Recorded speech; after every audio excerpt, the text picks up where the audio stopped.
So welcome everyone. This is the second version of this talk show format. And the idea is that we're sharing practical ways that teams and people are shaping their culture and people experience. The idea is that no one has the answer because there isn't one answer, but our guests are really generous to share what they're trying and learning along the way. So we're going to get straight into it and meet our guests. So over to you, Brenda. Hello, I'm Brenda Wong. I am the People and Talent Manager at Stoddles. Stoddles is a software as a service company, and our vision is to become the operating system to sell to the government. Very excited to be here and learn from everybody here today. Hi, I'm Sarah Jane. I work for Astrid and Miyu, a jewellery and lifestyle brand whose mission is really to revolutionise the jewellery experience. So I'm our senior people growth manager and coach, and it's essentially my mission to help foster fearless teams with high levels of psychological safety. Hi everyone, I'm Paul Bannon. I lead on Employee Experience at DAZN, which is a sports streaming service. As Brenda said, sort of very keen to share some of my experiences and also learn from the rest of the panel. My name's Liam Moore. I have recently taken a step into the independent consultancy world after 8 or 9 years working in-house in learning and development roles. And my focus is on helping busy HR and L&D leads in small, medium and changing organisations to reduce friction from unhappy staff and focus on healthy performance. I'm Sophie. I'm the co-founder of WorkTrip, and we're a digital platform to help teams to plan, book and measure offsites as part of their cycle of work. Brilliant. Intro's down. We're doing great. Brenda, are you ready to go first? Yes, I am ready. Hi, folks. So today, I'm here to talk about something that we've done a couple of times at Stoddles, which are essentially stay interviews. They're not quite termed that internally, but it is essentially one-on-one chats between the members of the founding team with each member of the team at Stoddles. Just for context, Stoddles is a seed stage startup, so we're still fairly small in size. We're about 27 people, but hiring actively, so hit us up basically. But it's an exercise in making sure that there is connection between the leadership team and the rest of the business, and there are opportunities to feel heard, and also to express your opinions in kind of an informal space, basically. It's been a really interesting journey doing this a second time around. We originally did the first round of this, I think, sometime in March earlier this year, and it went well. People felt like they were listened to, they were able to air out things that they were thinking about that are not necessarily things that are on fire, but things that they were curious about, things that they don't generally have the opportunity to speak about. And it's also an opportunity for the founders to get a real sense of the heartbeat of the business by taking a look at the micro trends with individuals and generally checking in and connecting, but also understanding the macro trends of like, hey, this is what people have been talking about recently. Like, is this an issue or should this be clarified on a wider scale? And it's been interesting for me coming from working from slightly bigger businesses to doing something so intimate. And I think it's very reflective of our business at the stage that it's at. And it's been really wonderful to see so far. I also, being the project manager for this, connects like different founders. Well, we have 3 founders at the moment, to also people who they don't usually speak to. So let's say, take the chief product officer, Carsten, who works with me. I don't work with him on a day-to-day basis, so I actually assigned him to myself for our conversation. And it was really enlightening to see his point of view, and I think for him to see my point of view. I'm really excited to see the outcome of this particular round of stay interviews. Just so that we can understand like how people are generally feeling. The reason why I call them stay interviews is I think historically people tend to do exit interviews, and then that's when you find out how somebody really feels about your company. For us, like we really care about like understanding how people are feeling, and at the stage, we will do our engagement surveys and all that as well. But if we have the opportunity to have those intimate discussions at our size right now, we're going to take it and keep the magic alive for as long as possible. You said you do all your kind of engagement surveys as well, and you get other data coming in from employees. Is there anything that's come out of your stay interviews that you've then taken action on and made any changes in your business, like things that you wouldn't maybe necessarily be able to pull out of a standard engagement or pulse survey or other feedback mechanisms? That is a great question. So we're in the middle of our current round of this, so I'm curious to see what the outcome is gonna be for this one. In the previous one, it wasn't so much something new that we discovered but it reaffirms how people are currently feeling from the engagement surveys. A huge piece was how people are feeling about progression and the clarity of progression at our company in the previous round. And I think the the chats between the leadership team and the rest of the business kind of highlighted the why or like the nuances around taking I don't feel like that this is going really well. So it's like why, what can we clarify further? Are you feeling this way? So I think it ended up providing a lot more anecdata for us to go on and um, supply us with nuance that might not be easily found in something like an engagement survey. Even if you have a long form text box, sometimes having a conversation could pull out so much more. And in that setting, I think, it helps to build trust because you're having that face to face. The founder is saying, I really care about this. I would love to hear what you feel about it. Um, I think that's really valuable for our business. I love the concept of stay interviews. I'd love to hear more about the things that you're doing to ensure that these interviews feel safe for those people to share authentically in the moment. That's a great question.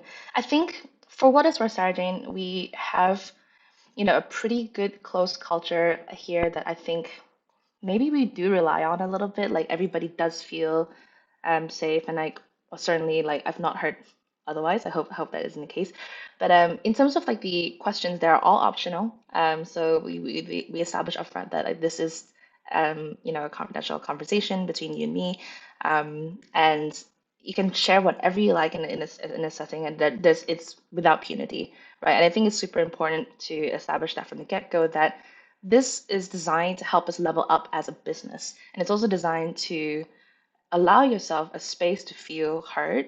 Um, and like we want to make sure that people do feel, you said we did, which is a very typical thing in like the people operation space. So we try to follow up on any themes and like schedule like chats if there needs to be a follow up and offer that kind of not service, but like offer that kind of like a appointment, basically. I think that generally, this is the second round that we're doing this, and people do enjoy it.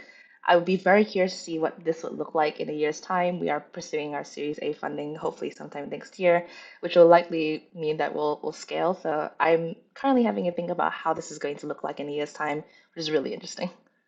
Beautiful. That's so great to hear. I was curious to understand. You said that they're enjoying they're enjoying the interviews, so they're enjoying the process of the interviews themselves, are they? Yes, I think so. From what I understand, like just speaking to people around the water cooler, it's just like, oh, I don't get the chance to speak to John often, or I don't get the chance to speak to Taj often, and it's really nice to be able to have that connection outside of my team. I think, like in a crunch period of time in startups, we tend to be quite focused down, we got the blinkers on, but it also encourages the kind of cross-company collaboration and connection, which I really love to see. It's also been really gratifying to hear about, some people speak about other people and how much they enjoy working with them in the company. And that's been a really lovely theme that's come out of these chats that we actually really do enjoy working together, even if we don't do it on a day-to-day basis. Like we have that kind of like trust connection in the company. I know it might be because of products of our size, but for the time being, it's just wonderful to see. If someone's thinking, okay, yeah, I want to start these state interviews in my company, what would you suggest? How do they go about it? Who should they speak to? How should they start? Well, if it was somebody in my position, in people operations or yeah, in HR, I would pitch it to the leadership team like this, like these are state interviews. There is research, I think it's from Gallup. I need to find the attribution that proves that like conducting state interviews are a great way to encourage engagement, especially for kind of like small to mid-sized companies. And I would always start with the data, basically. Like take the source, say like here's why it's valuable. I know that this is a lot of time for you, but like if you were down to do it, I think like this would be the outcome, like increased engagement, people feeling listened to, the identification of nuance and trends that might not be present in an engagement interview, and also your opportunity to find out information that you might not have heard about, also connect to, reports that you might not speak to, or, like not split level reports, yeah, people who are a couple levels down. Um, Inherently valuable, I think, I would admit the only issue would be scale. But I think that's how I would go for it. Data first, and then, make sure to have a follow-up session after. I'm really looking forward to our follow-up session with myself and the leadership team to identify, what are the macro trends, if there are any, or are there any kind of individual things that have come up that we need to take a look at in terms of like employee relations and stuff like that. So super interesting, certainly for me. Is there anything else you want to add before we move on? No, thank you so much for giving me the opportunity to share. I will let you all know how it goes. Sarah Jane, are you ready to go? Yes, absolutely. The concept that I really want to talk about is work-life synergy. So let me explain. The idea of work-life balance insinuates that work and life are separate and that they're on a scale. And when you devote more energy to one, it creates an imbalance negatively impacting the other. And I'm sure we all agree many useful principles have come from this concept throughout the years, but a lot of them aren't so applicable anymore as work and life become more and more interlinked. I would argue the idea that work and life have never been separate, but rather work is an integral part of life itself. So I love to illustrate this point by asking you the question. You don't need the answer, but you can think of it in your mind. What part of your body do you use the most at work? Your brain, I would hope. And what kind of things contribute to your brain function? Exercise, nutrition, sleep, social connections, all of that good stuff. And when are we doing those things? It's not typically when we're at work. So instead of seeing work and life as two competing forces, this concept of work-life synergy aims to create a seamless flow between them, where they are mutually beneficial. So essentially, it's about aligning work with life, professional goals with personal goals, and adopting a more holistic approach, or I would say a human, to work and life that enhances both parts together. So when we think about that within people experience, what we're looking at here in Astrid and Miyu are four things. It's somebody's flexibility, somebody's sense of boundaries, somebody's time and energy management, and somebody's self-care. So if I were to dive into that a little bit, we're looking at how flexible are they within their role, within their work life, within their team. And what about boundaries? What boundaries are people putting in place to protect their really important focus time at work, but equally protect their really important focus time outside of work, right? We live in a world at the minute where there's so much digital clutter, notifications all the time, and we're working on screens. So just an example, for a work boundary, having your phone outside the room, right? Having that focused energy. Time and energy management.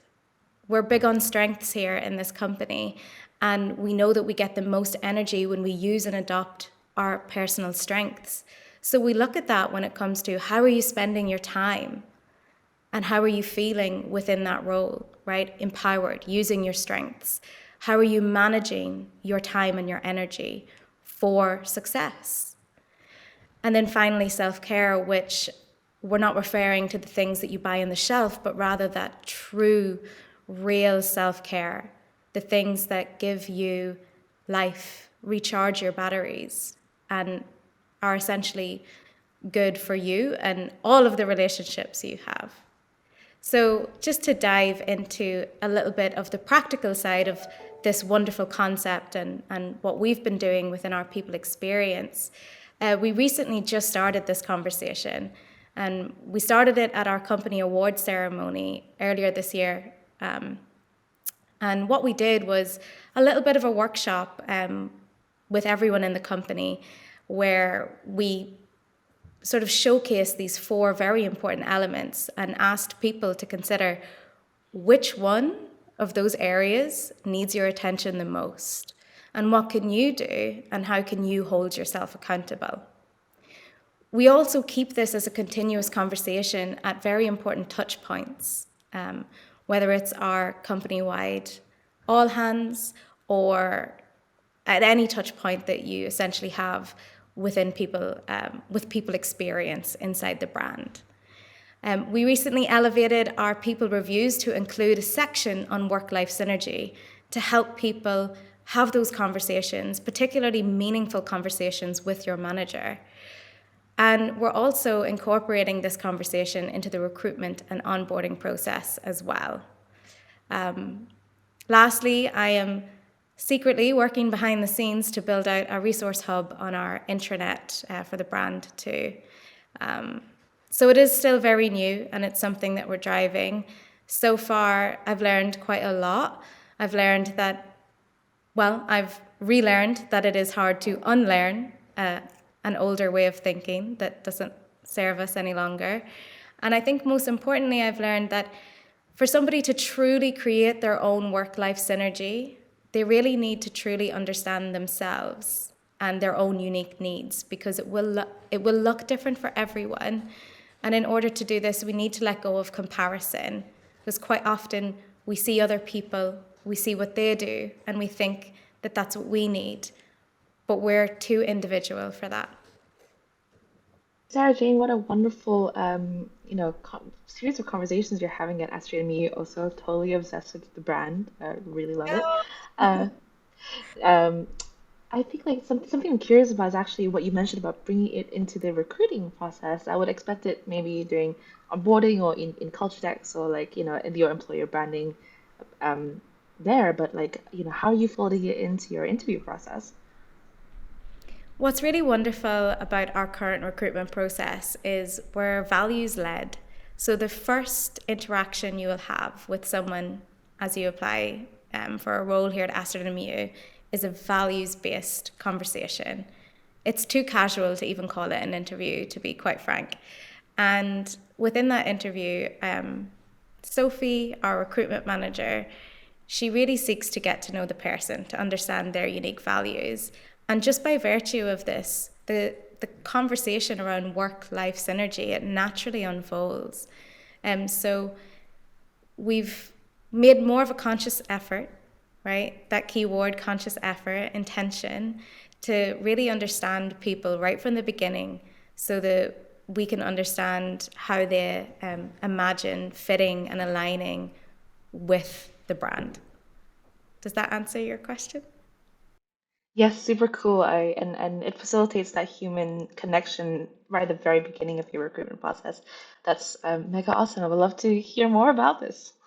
You mentioned a couple of times in there about boundaries and the importance of them. I'd be really interested to hear, if you've got anything that you think has worked particularly well with your employees around setting boundaries, or if they're equally from the other angle as well, if there's anything that you think is like a very obvious pitfall to avoid, or things that haven't worked.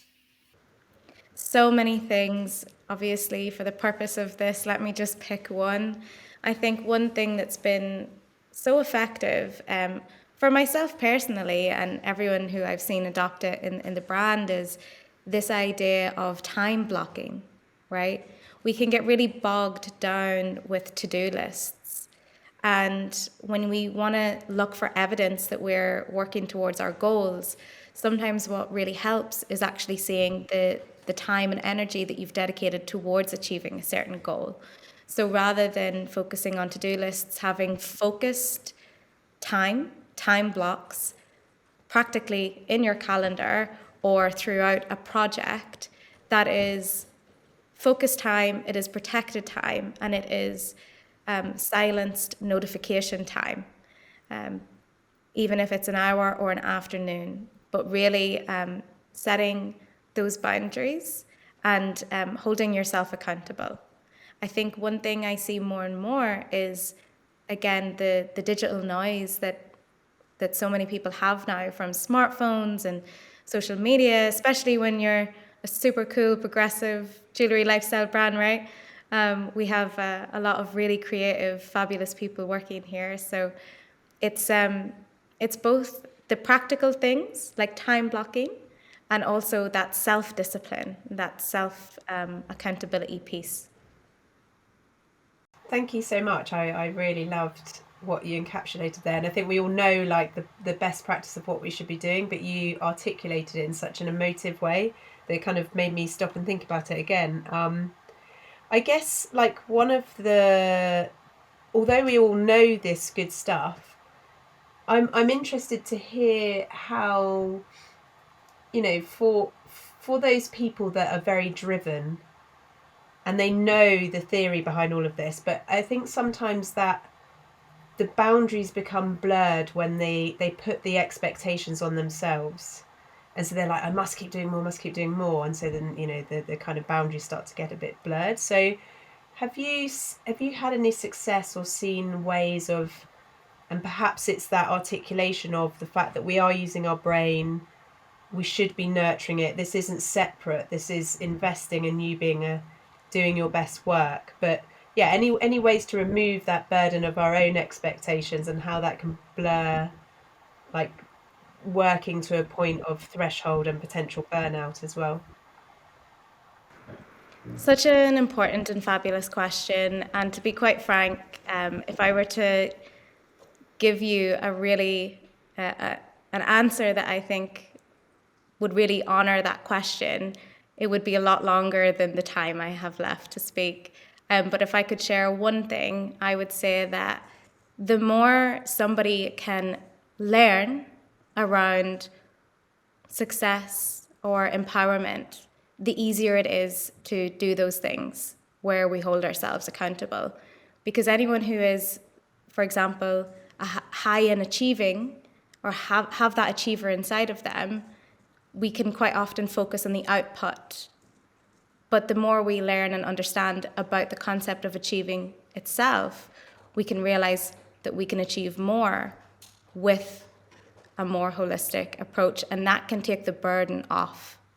Understanding and reframing that, for example, going for this run or looking after my body, nourishing my whole self is actually going to help me achieve so much more than otherwise.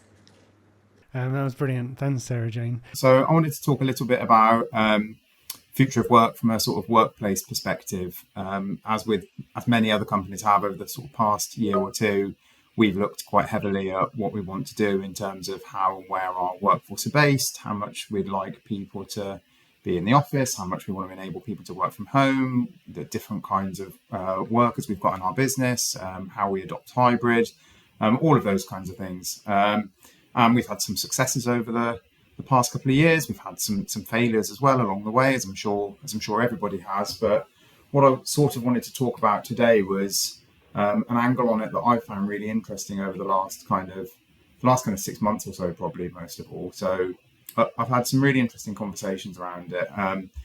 When we look at the future impact of the change in the way we work on our businesses. When you look into the future, we often hear about the kind of impact of climate change on what work's going to be like in the future, and obviously that has an impact from a workplace perspective around building design and it being hotter in the middle of the day, and the change in working patterns. But there's lots of talk about AI and how that might change working patterns and therefore the need for workspaces, whether we're remote, in home, in the office, etc. But if we kind of focus on the right now, the big debate generally is around, or typically, in-office mandates driven by business leaders wanting to get people back in the office, often without a very well articulated reason for getting back in the office. very employee-centric, employee-driven, flexible and hybrid approaches, which are great in terms of employee satisfaction and engagement, but perhaps don't pay enough credence to what's the actual impact on our business performance from changing the way we work.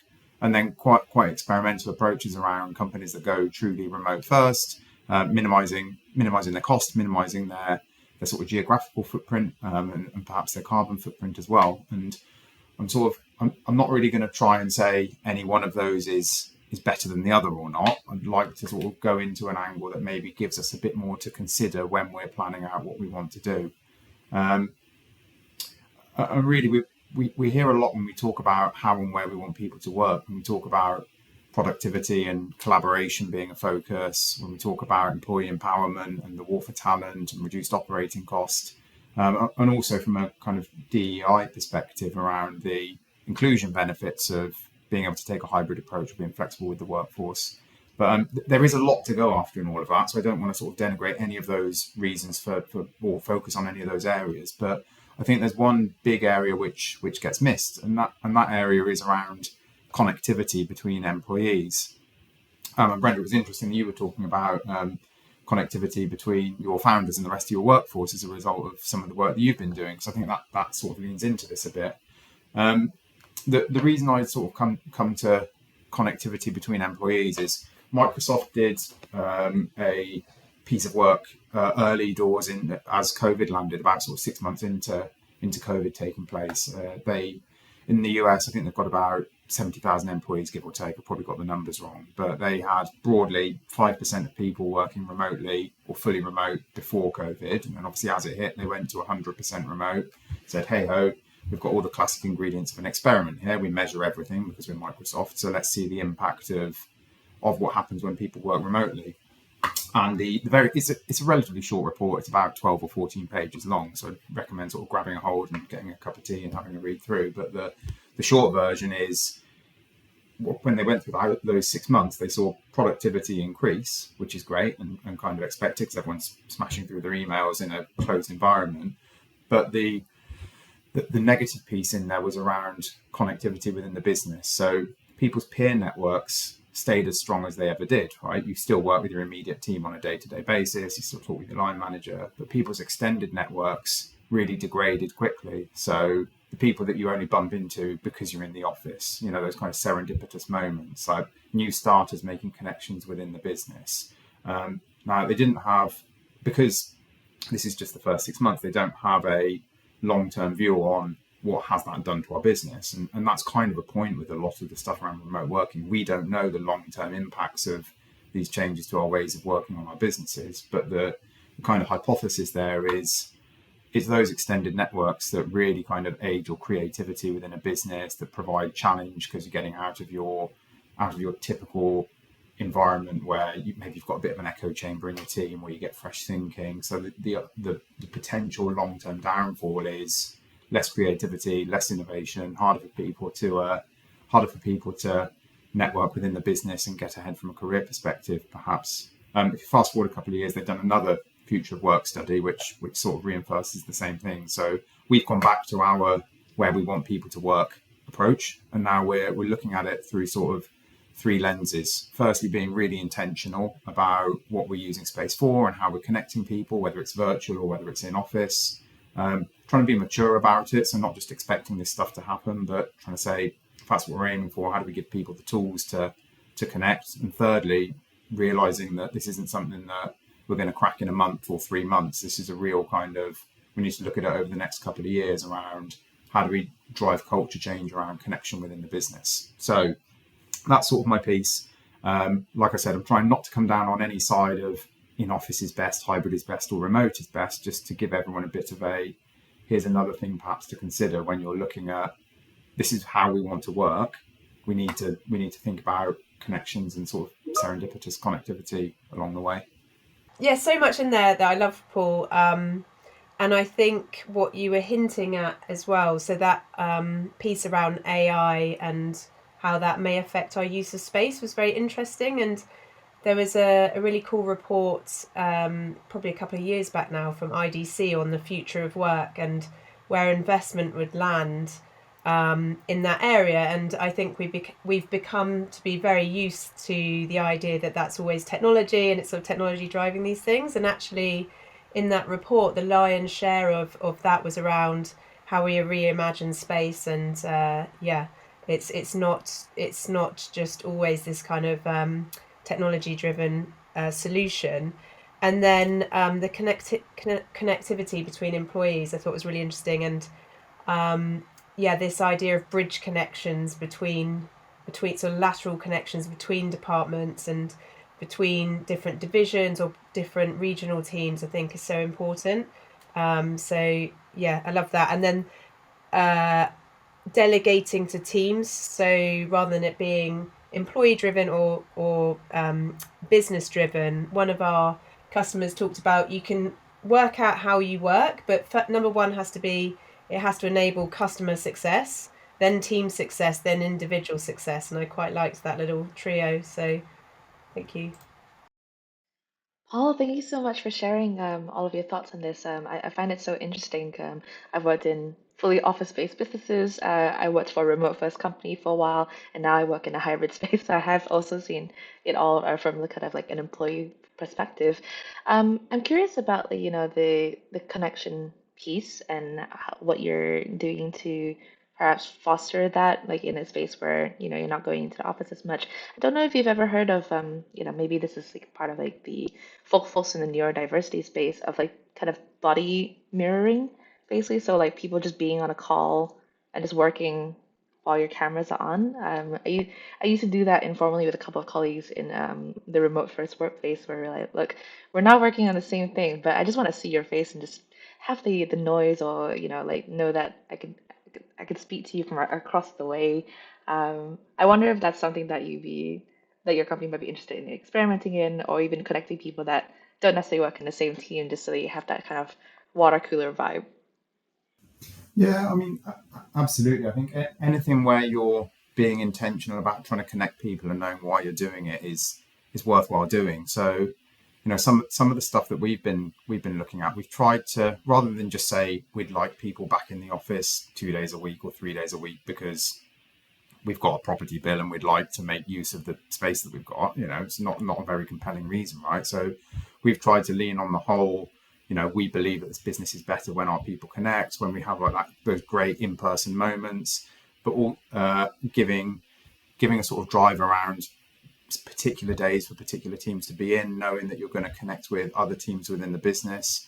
But also when we've got people working remotely, trying to give guidance to managers on, okay, if you know that you've got a mostly remote team, then here's how you can foster those moments of connectivity both within your team and with other teams within the business as well, not just looking within your own team. And really, I think it's a bit of an extension of stuff that came before COVID, actually, because if you look back to sort of engagement surveys and employee surveys before COVID hit, everybody would have had something along the lines of, yeah, communication's great within my team, but I feel like we don't communicate well across different functions, or I don't hear that much from other teams outside my team. It's like, it's exactly the same problem to solve, just in a slightly different landscape. So it is that, how are you intentional about helping people to connect? So there's some great remote technology for doing stuff like this. I've seen things around, virtual coffee matching, where people get twinned from random teams within random. You can program in a degree of targeting, but connecting people randomly for coffee within the business, or to assuming they drink coffee, or making sure that you're using your office space for get-togethers and events as well as just a place to work. It's very easy if you go down the route of the offices for collaboration, for people to say, well, hold on a minute, we were 90% remote for the best part of 2 years. We managed to collaborate through that. So if you go down that route, you're solving the wrong problem, really.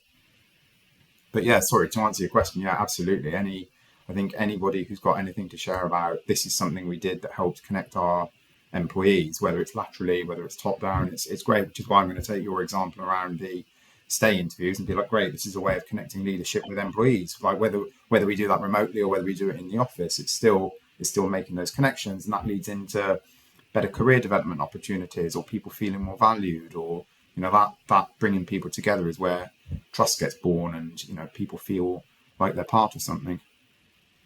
First of all, just noticing your use of the word intentional, which if anybody who's spoken to me over the last 2 or 3 years has probably been bored stupid with hearing me use it. So you had me at intentional.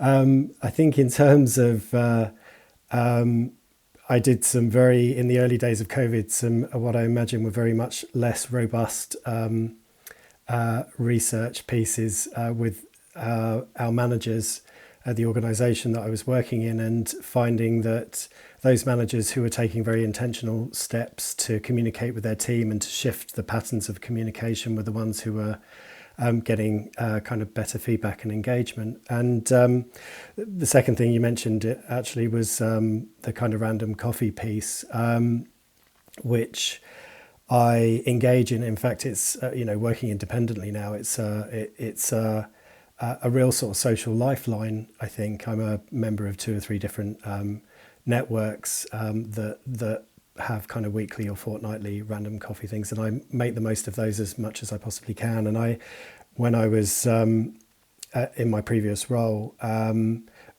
you talked about kind of communicating laterally, and that's exactly what we did. We took the sort of random coffee model, and we intentionally connected. It was initially to support new starters coming into the organisation, so helping them to meet managers and leaders and other people across the organisation. But we found that there was a lot of take up more broadly, and particularly in terms of connecting people across a relatively dispersed organisation, but also as the organisation was moving into a merger with another. So really simple stuff like that actually has a really massive impact in terms of driving the quality of connection with people. What I want to talk about today is connecting teams in the era of distributed work. So the problem that we're faced with is that disengaged teams are costing us 9% of global GDP, which is pretty astonishing. And at the same time, the mode of how we work has completely changed. And whilst huge sums of money and innovation have gone into digital tools for distributed work, so I think Slack, Miro, all those brilliant things, that's only half the picture. What about human connection and helping those teams come together in a way that is sustainable? So we know from research by Stanford, MIT and McKinsey, and all of those organisations agree that there are some aspects of team performance that thrive better through in-person experiences or are enhanced by them. So if we think about creative ideation, Stanford D School talk about this a lot, about getting together for that. For psychological safety and trust, the MIT Human Dynamics Lab talk about that a lot. And for the longevity of learning at leadership level, McKinsey talk about that through embodied and experiential learning as well.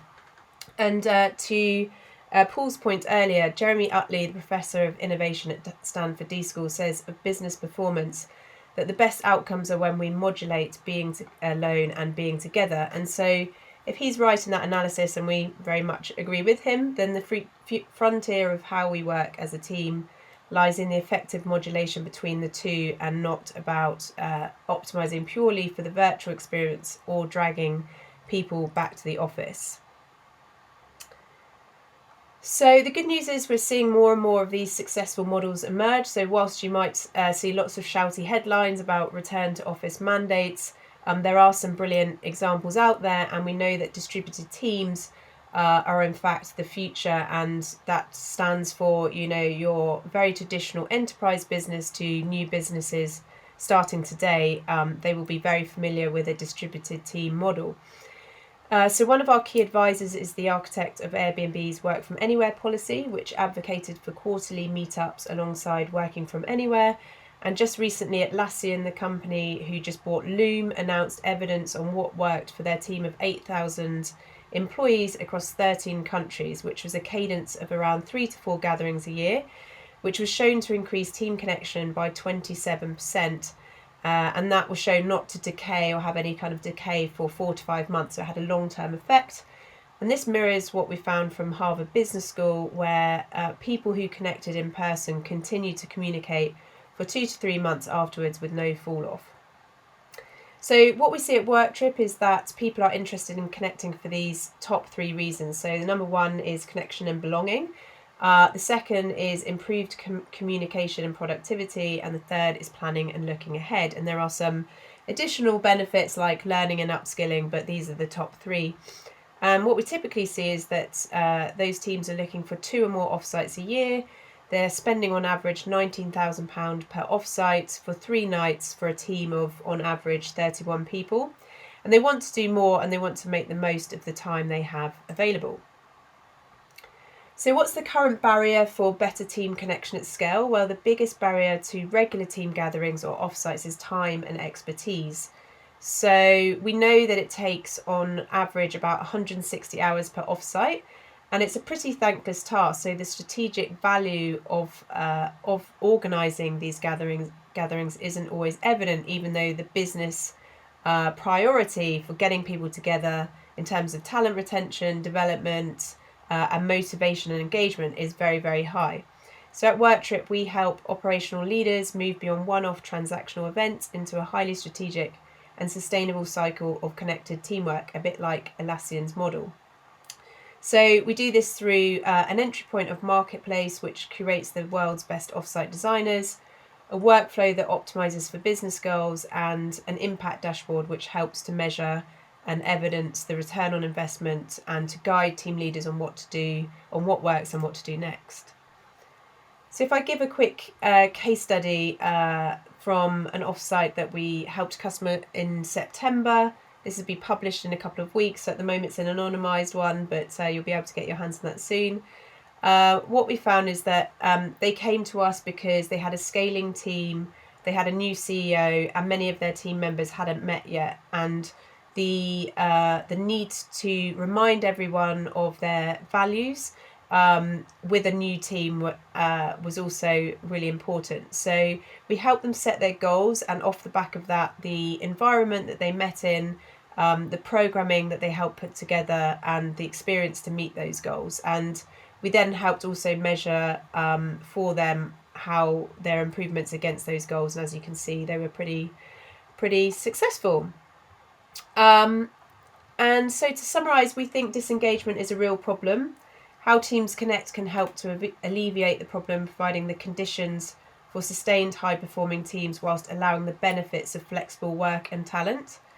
This obviously isn't easy, but there are companies out there to help set goals and intentions for gathering, identify the business purpose, as well as employee purpose, and to measure impact. And we believe this is very much the future of teams as opposed to the future of work, which can be quite individualistic and task-driven. We get excited about the sort of deep work aspects of coming together over the longer term and what that means for real impact as well. So thanks very much.